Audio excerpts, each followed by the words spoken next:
साधक की अलग अलग समय पर अलग अलग स्थिति होती है। प्रभु, क्या स्थिति हो तो समझें कि भगवत प्राप्ति नजदीक है?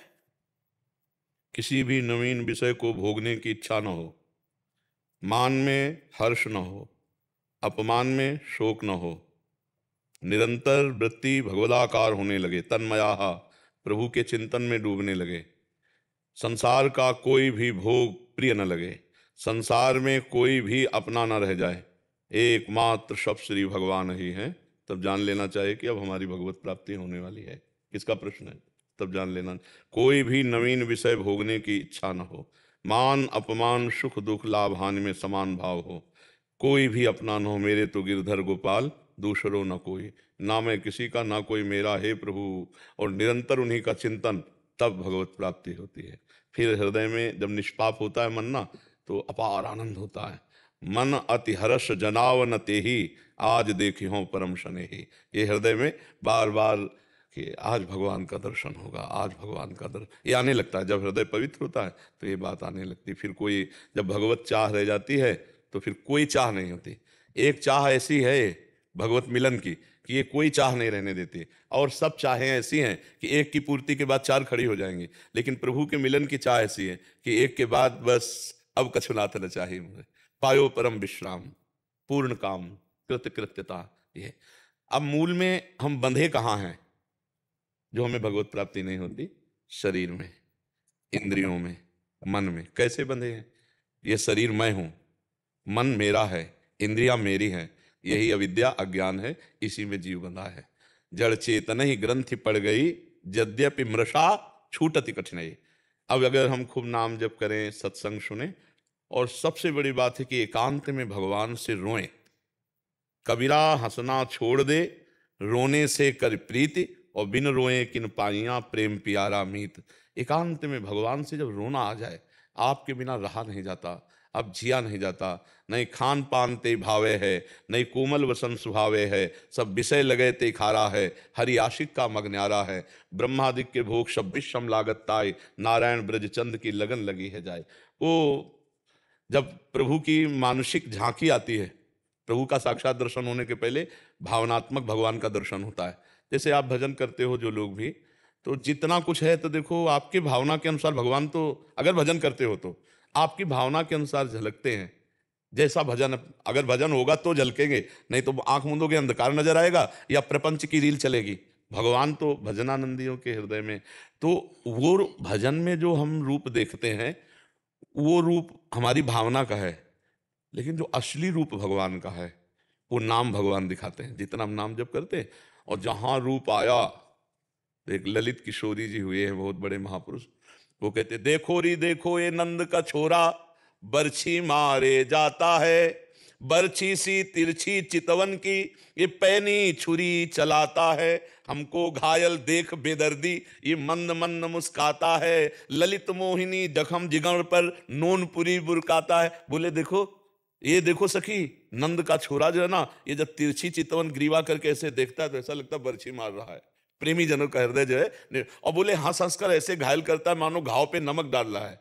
बोले भाव इनकी नजर में मत आना, अगर इनकी नजर में आ गए तो फिर किसी की से नजर मिलाने लायक नहीं रहोगे। ये ऐसे है जिनको इनकी नजर मिली, वो फिर अब नजरें अगर प्रभु से मिल गई तो फिर माया नजर छुपा के भाग जाती है। बस है कठिन प्रभु से नजर मिलना, क्योंकि प्रभु की माया में ही हमारी नजरें हैं। जब इससे हटें, सबकी ममता ताग बटोरी, तब प्रभु की तरफ चले। प्रेमियों का हृदय हर समय एक अजीब सी पीड़ा रहती है, जैसे दिल को कोई मसला करे, शायद इसको ही इश्क कहते हो। पूज्य भाई जी श्री हनुमान प्रसाद पोद्दार जी ने प्रेम दर्शन में लिखा कि शायद इसको ही, शायद शब्द लगा है कि हम पक्की बात नहीं कह सकते, क्योंकि प्रेम अनिर्वचनीय, जो अनिर्वचनीय उसको पक्की बात कैसे कह, शायद इसको ही इश्क कहते। उर्दू में जो हम हिंदी में प्रेम बोलते हैं वो इश्क उर्दू में, तो बोले शायद इसको ही इश्क कहते हो। जैसे कोई दिल को मसला करे, अपने प्यारे की याद में एक पीड़ा है हृदय में, एक अजीब सी पीड़ा, वो कह नहीं सकते। जैसे मीरा जी कहती, जो मैं ऐसा जानती, प्रीति किए दुख होए, नगर ढिंढोरा पीटती, अजीब प्रीति न करियो कोई। एक अजीब, और उस पीड़ा में जो सुख है वो ब्रह्मा के पद में भी नहीं है। अब उस मिलन में सुख जो होगा उसका वर्णन कैसे कर सकता है? जो मिलन की चाह के दुख में सुख है वो ब्रह्मा को भी नहीं है, तो फिर जो मिलन में सुख है प्रभु के, उस सुख का कैसे कोई वर्णन कर सकता है? जितना आनंद मृत्यु लोक में है, उससे कई गुना आनंद स्वर्ग में है, उससे कई गुना आनंद मारलोक में है, उससे कई गुना जनलोक में है, उससे कई गुना बढ़कर तपलोक में है, और सबसे बढ़कर ब्रह्मलोक में है। और ब्रह्मलोक तक का सुख विष के समान लगने लगता है जब श्री कृष्ण चंद्र जी का सुख हृदय में जागृत हो जाता है, क्योंकि ब्रह्मलोक तक माया ही तो है। आ ब्रह्म भुनान लोकान पुनरावर्तिनो अर्जुन, ये आ ब्रह्म स्तंभ पर्यंतम सर्वम मायामयम जगत। अब आप विचार करके देखो कि इन मायामय जगत में कितना, अब ब्रह्मलोक के सुख तो आप जानते नहीं, स्वर्ग के भी सुख नहीं जानते, तप महाजन इनकी तो बात जाने दो। मृत्यु लोक में ऐसे सुख हैं कि पागल बना दें मृत्यु लोक में। और जितने लोकों में सुख है, बहुत ध्यान से सुनना, वो हमारे भगवान के सुख सिंधु के एक बिंदु के एक सीकर से है। जो आनंद सिंधु सुख राशि, सीकर किसे कहते जानते हो? ऐसे बूंद लो और ऐसे मारो तो जो उसमें कण निकले उसे सीकर कहते हैं। सीकर तय त्रैलोक सुपासी, शो सुख धाम राम अस नामा। वो भगवान आनंद सिंधु। सोचो, जिसके सुख सिंधु के एक बिंदु के एक सीकर से पूरा त्रिभुवन बावरा है आनंद के लिए, वो आनंद सिंधु जिसके नेत्रों में होगा, जिसके मन में होगा, उसकी दशा क्या होगी? दुख का लेश नहीं, परमानंद, ना मृत्यु का भय, ना जन्म की फिक्र, ना स्वर्ग की चाह, ना नरक का भय, एक अद्भुत आनंद। इसीलिए कहते हैं भगवान से जुड़ो। यही हम बताना चाहते हैं कि हमारे अंदर एक अलौकिक मांग है सुख की, क्योंकि हम सुख सिंधु के बच्चा है ना, और सुख सिंधु की मांग है, बिंदु की नहीं। यहां सब बिंदु है, जगत के जितने भोग हैं आप सब भोग लो।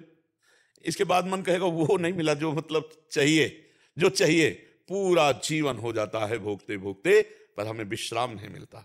विश्राम गोस्वामी तुलसीदास जी कह रहे हैं, जाकी कृपा लवलेश ते मतिमंद तुलसीदास पायो परम विश्राम। राम समान प्रभु नाही कहूं, परम विश्राम मिल गया। परम विश्राम, कोई चाह नहीं, कोई चिंता नहीं, कोई फिक्र नहीं। ये स्थिति प्राप्त नहीं होगी रुपए से, ये स्थिति प्राप्त नहीं होगी किसी पदाधिकारी बनने से, चाहे ब्रह्मा का पद मिल जाए। ये होती है भगवान की प्रेममयी भक्ति से। जब अश्रुपुलकित अंदर नाम चल रहा है, नेत्रों में रूप समाया हो, इससे बड़ा कोई सुख नहीं है। एक बार जीवन का ये दांव लगा के देख लो। बहुत जन्म हो गए विषयों में, भोगों में, संसार में, हमने अपने जीवन को नष्ट किया। अब जो बचा है, काफी तो बर्बाद हो गया। अब जो बचा है उसमें भी 6 घंटे तो सोने के चले गए। 6 घंटे तो बिल्कुल भजन नहीं होगा, 6-7 घंटे तो 24 घंटे में सब कुछ होता है। अब इसके बाद जो बचा वो प्रपंच में चला गया, कुछ खेलने कूदने में मनोरंजन में चला गया, कुछ खान पान में चला गया। लेकिन जिस लिए आए वो काम तो किया ही नहीं। सरकारी काम तो भगवत प्राप्ति था, साधन धाम मोक्ष कर द्वारा पाई न जे परलोक। एक बार हमारी प्रार्थना, एक बार ये जन्म थोड़ा समय भगवान को दे दो, तो आप देखो निहाल हो जाओगे। हम एकांतिक में कई बार कह चुके हैं कि अगर आपके पास बिल्कुल समय नहीं तो 24 घंटा में 24 मिनट प्रभु को दे दो। 24 मिनट एकांत में राधा राधा राधा राधा नाम जप करो। फिर आप देखना 24 मिनट कोई धंधा करके देखो, ये अविनाशी धंधा है। एक भी बार राधा का ये कभी व्यर्थ नहीं जाएगा, और आपको भारी संकट से बचाएगा। निश्चित समझ लीजिए, ना तुम्हारे साथ रुपया जाएगा, ना परिवार जाएगा, ना पद जाएगा, ना प्रतिष्ठा, सब यहीं रह जाएंगे। एकमात्र भगवान का नाम जाएगा जो आपका मंगल कर सकता है।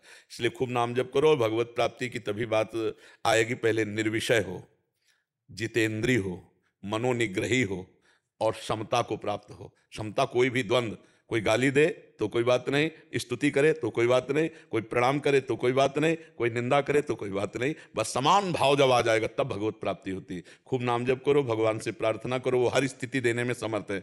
जितनी स्थितियां बनी है हम सबके लिए ही तो बनी है, इसलिए हमको निराश नहीं होना, हर कदम आगे बढ़ते जाना है। विनोद कुमार जी,